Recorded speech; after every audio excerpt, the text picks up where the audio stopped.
Good morning. Hand today's King 3 of Hearts in the big blind, short-handed. So, cut off in this case, under the gun player, open raises to 3 big blinds, and it's to me. So, I have 1,000 hands on him. Villain 1. Got a note that says might try to 3-bet bluff when in position and he's MP plus, probably because he folds a lot to pre-flop 3-bet after raise. Fold to 3-bet if he is in the cutoff, folds about 50%, 83% on the button. So I think a lot of it is coming from that steal. He tries to steal a lot. Probably has a decent raising range. Raise first ins 32%. Definitely much tighter early position. Seems to be tighter in the blinds as well. It loosens up in the cutoff and the button. So we're looking at, by the time it gets to him, he is definitely willing to try to steal a little bit more liberally. So if we look at, about 30% or so, we're going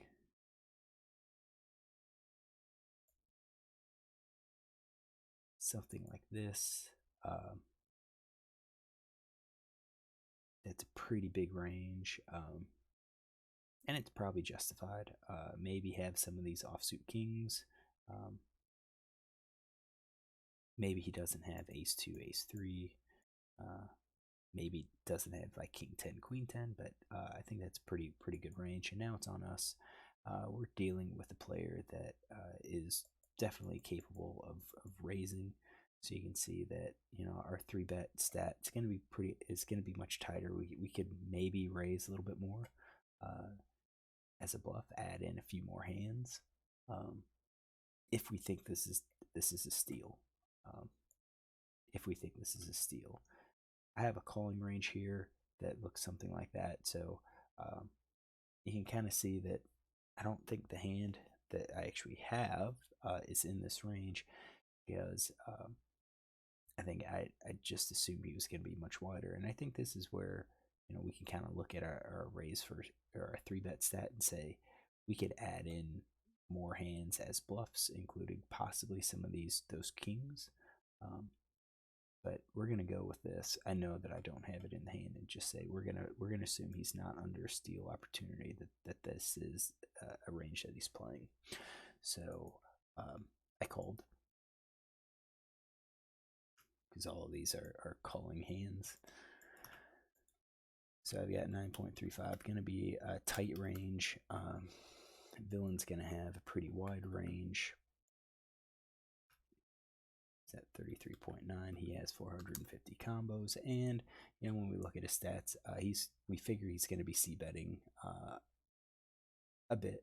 Over 60% of the time he's in position. And then he'll start to kind of tone it down a little bit. Not super drastic, but he will. If he faces resistance, he'll make sure that if he bets, he's going to have at least some decent hand. So the board comes out ace king 2 with 2 hearts. That's going to hit his range. Definitely, he has all the big hands. Typically, we won't have like aces or kings or ace king here, so I don't think we can necessarily rep monster hands, and that's why I think check calling's probably going to be okay. I don't really like check raising in this case. So we will check, and I think that's going to be 100%. And let's see here. We checked, and villain checked. So villain chose not to bet here. And I think that kind of gets off the top pair and say maybe he has those hands. I would expect his flush draws to bet.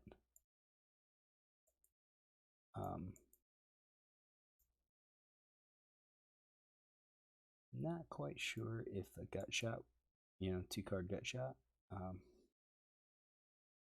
Not with the ace on the board. I think he might play those as a check.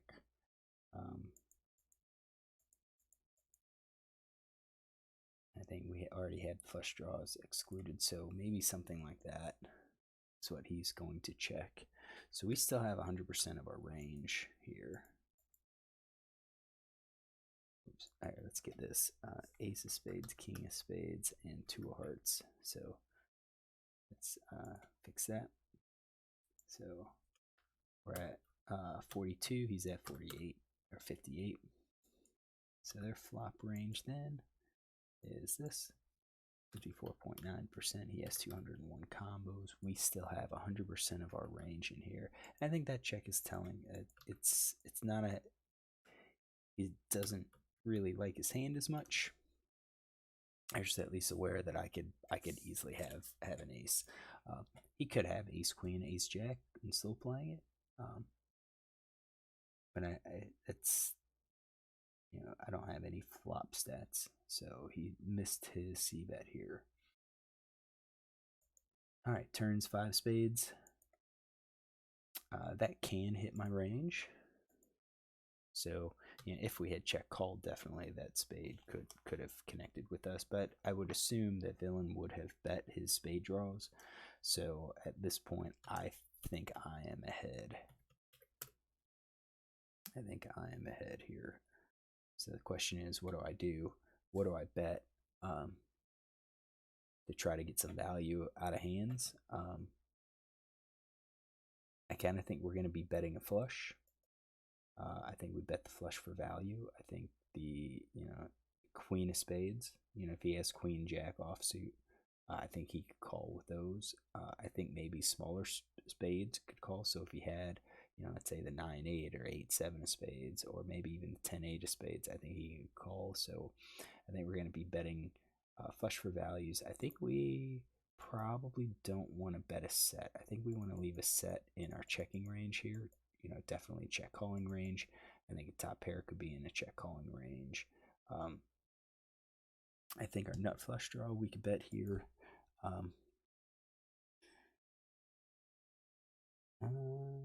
Actually, I think that might be a little bit better in the checking range.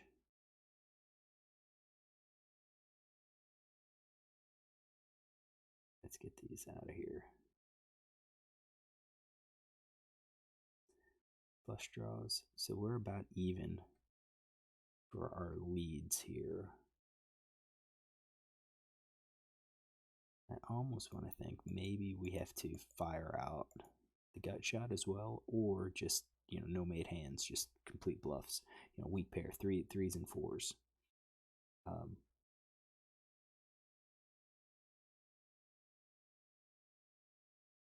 then we need something else to kind of offset it.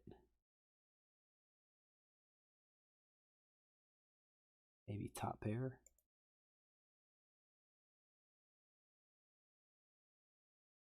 Top pair, gut shots. What if we put all gut shots in here? That may be a little bit too much. Maybe that's our betting range. And I think it's pretty good because if he folds, hey, that's 17% of hands that we just picked up. And if he calls, we have these hands that will allow us to get some value. So on a non-spade, we can check, and if he bets, we call, or we take the showdown and we get some additional value. Maybe we bet a flush on the river as well for a little bit of value. But I checked, so let's add this.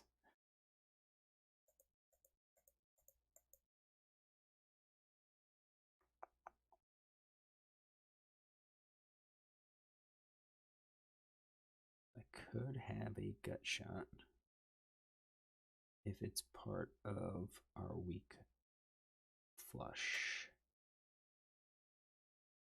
So let's get our flush, top pair.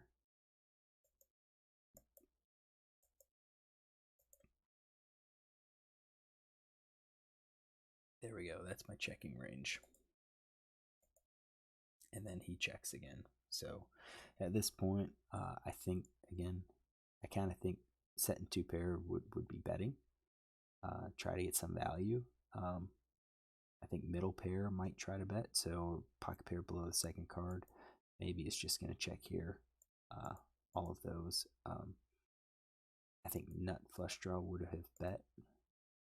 I think the second nut possibly as well. Uh,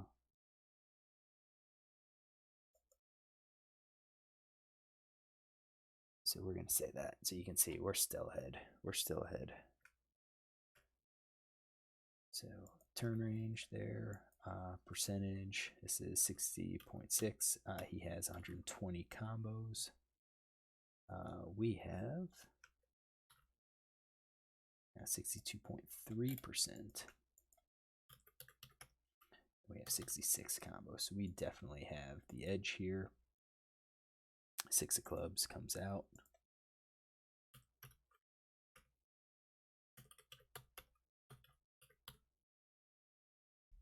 All right. And now we've just checked. So at this point, since we've checked, I think it's probably best just to check and hope he bets and we get some value, including out of our sets. I think that would be my play. I checked, and now if he bets, really, you can see he's going to be betting with overall weakness. He checks, so he's got showdown value hand. I show king 3, which again, it's not my range. Again, short-handed kind of throws things off. I think full ring. I think we could easily just kind of dump this hand, but in short-handed, I think we expanded a little bit. What does villain have? He shows queen 10 of hearts. So queen 10 is definitely in his range. We have it kind of, it's one of those hands he didn't connect. He's afraid of that ace, he's afraid of that king, and that kind of goes back to our turn. Once he checked, I think we could increase our aggression and we could pick it up without worrying about, we can pick it up as a bluff a decent percent of the time. With this hand with the king 3, I think we do have some value. Showdown value with the king. He checked the flop, so I think he could have a king, and if we bet, we'd expect the king to call. But I also think if we bet, like I think we would get queens, jacks, tens, nines to fold, whereas it's a possibility that if we check the turn and he bets, we can get at least one bet out of him on the turn and or the river. All right, so this is our hand. If you like this, look tomorrow for another.